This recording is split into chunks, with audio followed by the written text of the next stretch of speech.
ये मुल्क बुनियादी तौर पर एक ज़राए मुल्क है। इस मुल्क की जीडीपी, इस मुल्क की मुआशात जो है वो एग्रीकल्चर पर मुबनी है, लेकिन यहाँ माफियाओं का राज है, यहाँ ब्यूरोक्रेसी का राज है, जिनको ये मालूम नहीं है कि एग्रीकल्चर को कैसे डेवलप किया जाए। लेकिन यहाँ वो अपनी चंद कमीशन की खातिर जो है वो यहाँ के आबादकार, किसान और काश्तकार का मुआशी इस्तेसाल कर रहे हैं। यहाँ इंपोर्ट करने के बजाय अपनी ज़राए पैदावार ये बरामद जो है वो करना चाहते हैं। दुनिया में जो भी एग्रीकल्चरल मुल्क होते हैं वो अपने ज़राए जो है वो इंपोर्ट करते हैं, वो बरामद नहीं करते। अभी सिंध के जो टमाटर मार्केट में आए हैं वो इतने तादाद में आए हैं कि उनका रेट जो है वो 17 किलो पेटी का रेट जो है वो है 300 से 400 तक। उनमें किराया होता है, उनमें खर्चा होता है उनका काश्तकार का। तो ये काश्तकार का ज़राए कत्ल है। यहाँ जो ज़रायत की कोई पॉलिसी नहीं बनी हुई है, तो हम उसी सिलसिले में आज एक अहम बात करेंगे। आप सब दोस्तों को गुजारिश है कि इस बात को ज्यादा से ज्यादा शेयर करें ताकि ये हाकिम कुव्वतों तक ये हमारा मैसेज पहुंचे कि आप जो हैं वो यहाँ की ज़रायत इंपोर्ट करें लेकिन बरामद नहीं करें। मेहरबानी करें।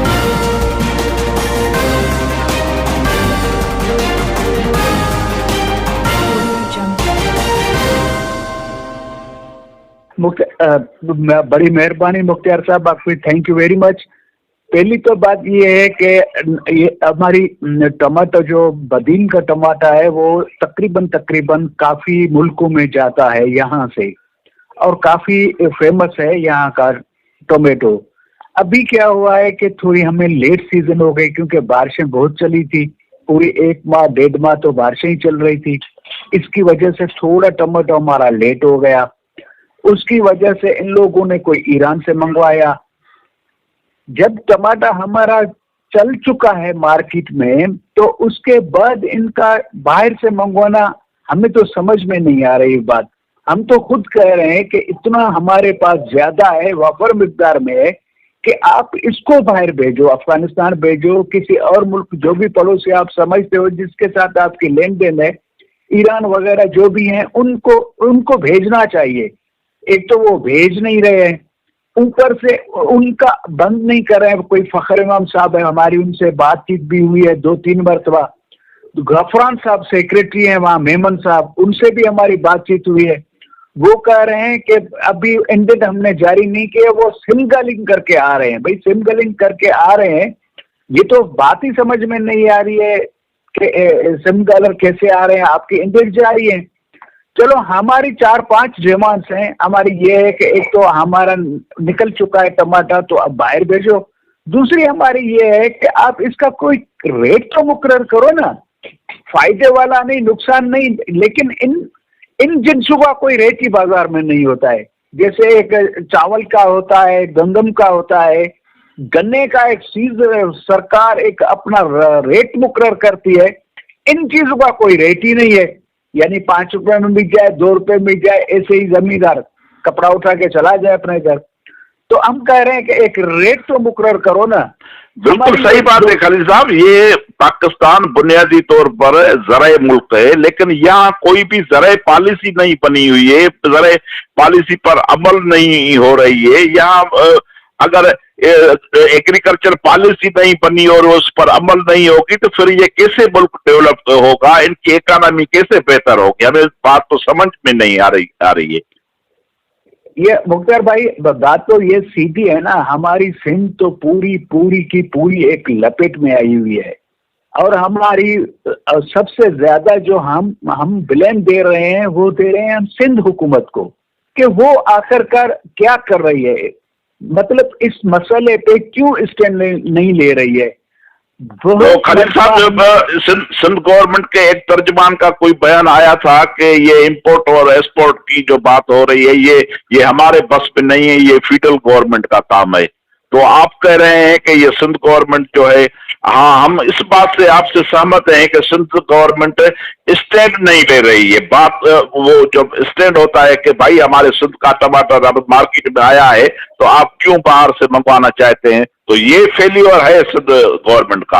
आप क्या समझते हैं? जी जी, यही मैं कह रहा हूँ कि सिंध, मुझे पता है कि ये वफाक का मसला है, यहाँ से इसका मसला नहीं है सिंध हुकूमत का, लेकिन स्टैंड हमने इनको लिखा, एग्रीकल्चर मिनिस्टर को लिखा, एग्रीकल्चर सेक्रेटरी को हमने ट्वीट्स की, टेलीग्राम किए कि भाई आप लेटर तो भेजो ना वफाक को, कम से कम लेटर तो आप लिख सकते हो ना कि ये क्या कर रहे हो, जब इतने हमारे वाफर मिकदार में टमाटर, अभी तो हमारे पास 250 से 300 ट्रकें जा रही है, इधर से निकल के जा रही है, कराची हैदराबाद दूसरी तरफ जा रही है, लाहौर भी जा रही है। तो ये इतने जब वाफर मिकदार में अब उतर रहा है टमाटर, तो इनको क्यों? खलील साहब अभी क्या टमाटर की पेटी का क्या रेट है अभी मार्केट में? अभी मुख्तलिफ है, जैसे मीरपुर खास में चल रही है, 17 किलो की होती है शापर, वो 500 से 600 चल रही है, बदीन में 600 से 700 चल रही है, ये इतना लगभग ये जा रही है, पहले 1000-1200 जाती। तो आपके ख्याल में ये जो 17 किलो की शापर है, या शापर कहें या पेटी कहें उनको, वो कितने में होनी चाहिए मार्केट में, उसकी वैल्यू जो आबादकार को कुछ मिले और किसान को भी कुछ मिले?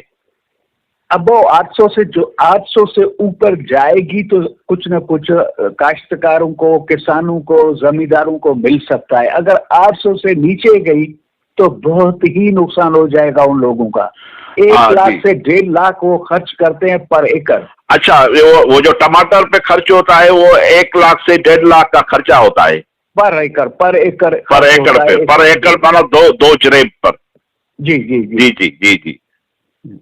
तो सामिन बात ये है डियर यूजर्स के पहले सिंध में इतनी बारिश पड़ी खास करके बदीन में, छत्ता में, कराची में, ये जो साहिली पट्टी है इस पर बारिश पड़ी तो उसमें बहुत सारे नुकसानात हुए और आदमियों के फसल तबाह हो गए, कमांस के फसल थे, चावल के फसल थे। फिर उन्होंने दोबारा मेहनत करके ये टमाटर जो है इनका जो है वो लाया, उन पर एकड़ पे 1 लाख से 1.5 लाख रुपया खर्चा किया। अभी जब उनका टमाटर मार्केट में आया है तो उसका रेट जो है वो 400 से 450 और 500 तक जा रहा है 17 किलो की पेटी का। तो हम खलील साहब ये ऐसा ही है ना, मैं ऐसा ही कह रहा हूँ ना? जी जी जी, आप बिल्कुल सही जा रहे हैं, बिल्कुल। तो सामिन हमें सब मिलकर फेडरल गवर्नमेंट पर ये प्रेशर डालना है कि एक पॉलिसी बनाओ, जरा ये बुनियादी तौर पर जरा मुल्क है, आखिर ये क्यों जुल्म हो रहा है इस काश्तकार से, इस गरीब किसान से, इस गरीब आबादकार से। खलील साहब आपकी बड़ी मेहरबानी, आपको हम सलाम पेश करते हैं कि आप इस बड़े सेंसिटिव मसले पर आप बात कर रहे हैं और हम आपके साथ हैं। बल्कि हम सारी सिंध के जो भी काश्तकार हैं, आबादकार हैं, किसान हैं, उनको हम कहेंगे कि वो प्रेशर डेवलप करें और आपके साथ इस एजिटेशन में शामिल हो जाएं। बड़ी मेहरबानी। Thank you.